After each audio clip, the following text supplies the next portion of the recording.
Regional.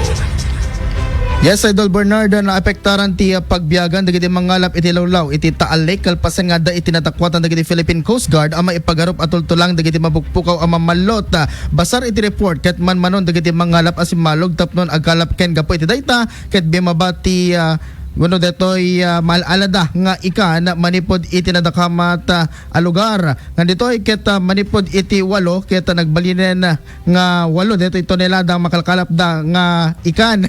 Sagun iti Mayor ti Batangas ani Mayor Lyndon Bruce ananipod iti adadamag nga ada iti detoy PCG uno na alada nga tultulang ket bimasitan iti nagorder manipod iti Metro Manila. Kabayatan na agarup 1,700 fish pen operators iti agreklamo ken bimasitan iti dumaydayo a turista iti nasa o alugar. Gapo iti daytoy kun ti Mayor ang paigitanda iti seguridad tapno rikas tagat saanen ang maulit iti napasama ka akrimen. Para ti IFM News sa Idol Lawrence Corpus Martinez, tatak, Aramen.